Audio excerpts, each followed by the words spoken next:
As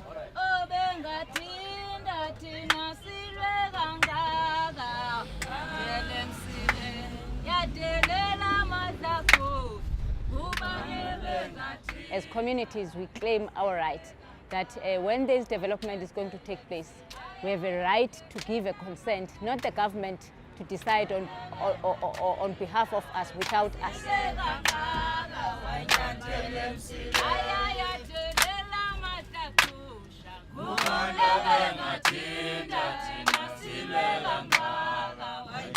The mining area is a 22-kilometer stretch of land along the coastline, approximately 1.5 kilometers wide.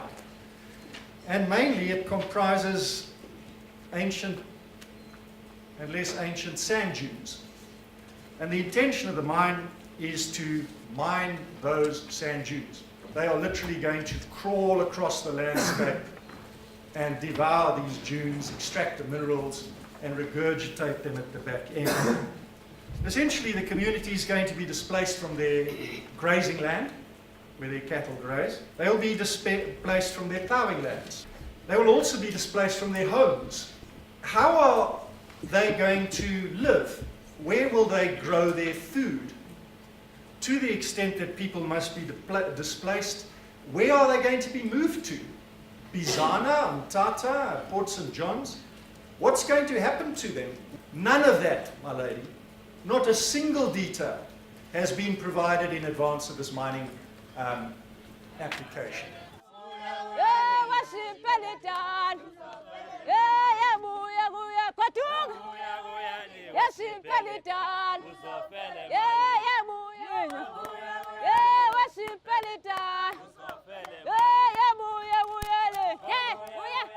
No matter what they say, we are living there. We know more than anybody else, and also to have a right to choose our own development.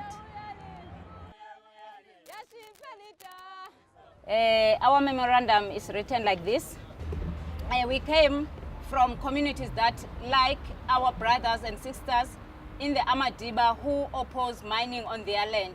We came with one voice. We say no to mining. The Amadiba have been saying a very loud and clear no since the early 2000s, but a long line of ministers and senior officials in the Department of Minerals and Energy have refused to listen.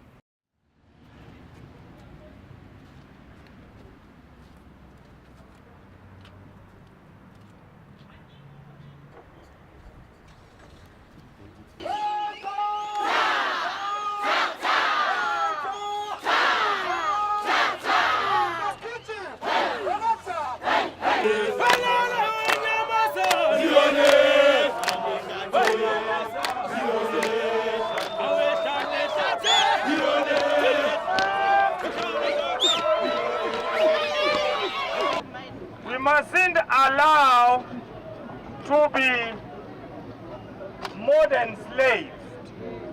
Lendo yama foreign direct investors is another way of putting black people back to be slaves. Ayiko lendo kutiwa no, we cannot live without direct foreign investors. Ayiko lendo le. There is no such a thing. Yinto ekhandwa ngabantu kuba hayi sizawulamba apha South Africa uma izimine zingavulwa. No. Izimine mazivulwa ngama-conditions ethu. Ayingavulwa ngama-condition ama-investors. Uma uhulumende wase-South Africa uthetha uthi userious nge-radical economic transformation. Radical economic transformation will never be realized in the absence of nationalization. It is possible that the government as well as the mining company can make appropriate guarantees around compensation, around access to graves, around the restoration of the cultural life that is about to be disrupted. If those guarantees are made, they make it explicitly clear that there is no reason why we cannot consent to the mining operation, which also explains why this, in fact, is not an attempt at stultifying the ability of the government to transform or exploit minerals. It is simply a point about the critical significance of self-determination.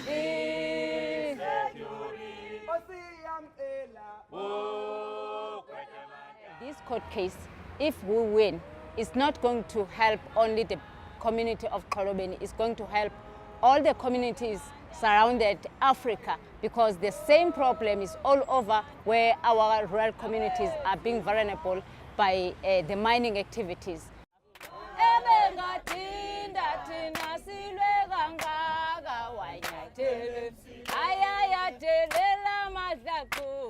Go